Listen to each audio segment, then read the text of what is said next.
I can see the green screen in background. Hey guys, welcome to this first episode of Low Budget Filmmaking Magic, and this is Hardik Patel.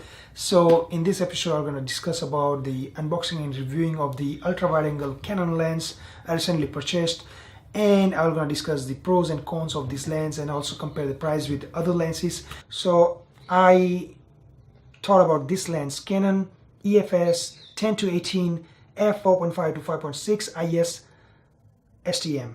So this is the Canon's cheapest ever ultra wide angle lens I found, and there are some pros and cons. Let's first unbox. So it's a nice good looking box, silver color.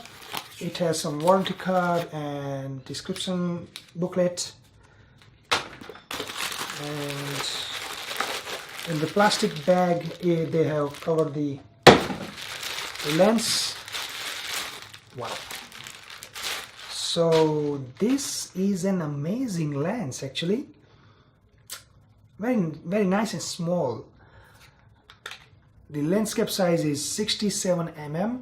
The lens itself doesn't look like a fisheye, so it's good. All over it looks like it's a plastic build. They haven't used metal anywhere, so I may have to be careful using this lens in future, so I won't drop it and I won't damage this lens. Otherwise, once you drop it, may be possible it will be gone. The closest focus distance of this lens, which is macro, 0.22 meter or 0.7 feet, which is quite fair enough. It's good. It also includes the stabilizer, which also really good for photography point of view, filmmaking point of view. I don't use stabilizer at all if I use on solder rig or fly cam or steady cam. It has autofocus or manual focus both. The focus ring is nice and quiet. It doesn't stop anywhere, so it rotates 360 degree, which is good. Now let's put this lens on the camera and have a look.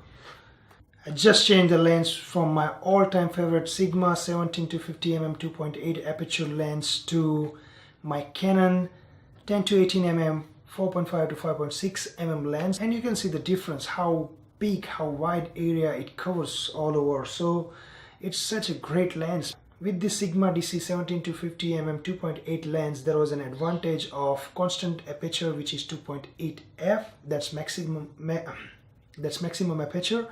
Whereas this is the disadvantage with this lens, which is not constant aperture. So when you go from 10 to 18 aperture, maximum aperture range increase from 4.5 to 5.6. So that's one of the annoying things. So you have to set up accordingly if you are going to zoom in or zoom out.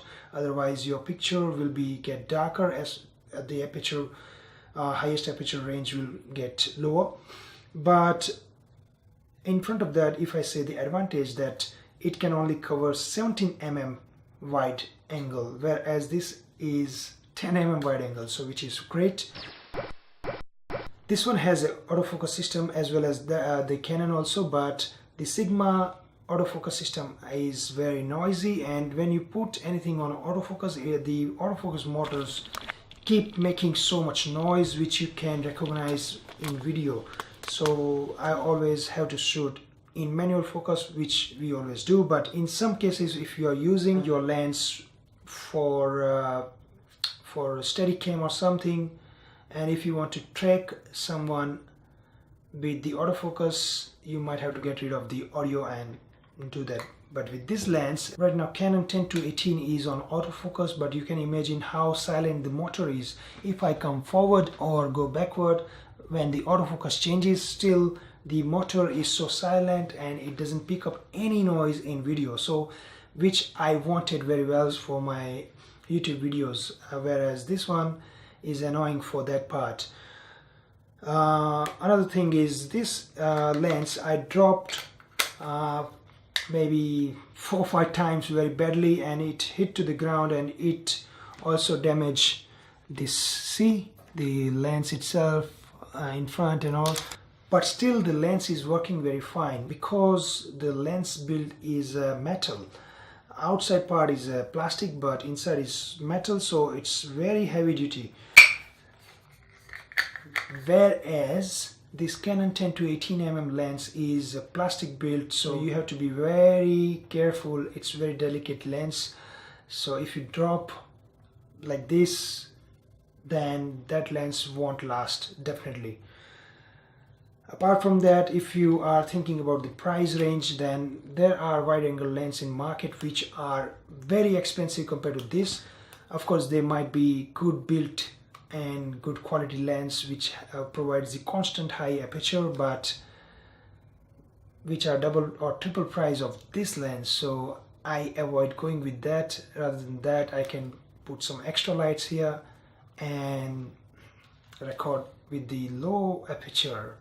Of course, it's not a big deal. This Canon 10 to 18mm lens I wanted to buy before I made a short film Under the Bed, which is a thriller horror short film.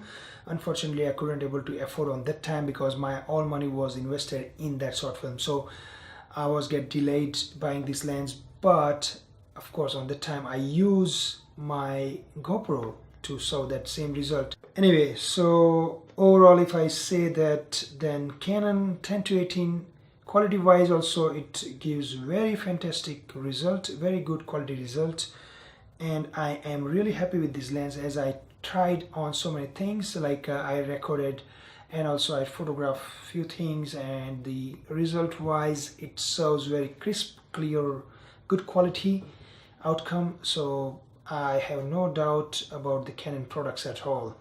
Forgot to mention one thing, that this is the crop sensor category lens, so it only be used in crop sensor cameras. It can't be used in full sensor cameras. I hope you enjoy watching this unboxing and reviewing video of Canon 10 to 18mm lens. I'm going to update the more and more episodes of Low Budget Filmmaking Magic, which will describe the low budget filmmaking gears and other requirements to make a successful, professional, good looking short films or films. So don't forget to subscribe this channel so you will get the first update when I release another episode of this Low Budget Filmmaking Magic. I hope you enjoy watching this video. Thanks for watching. See you next time. Bye bye. And like, share, subscribe. Thanks. Bye.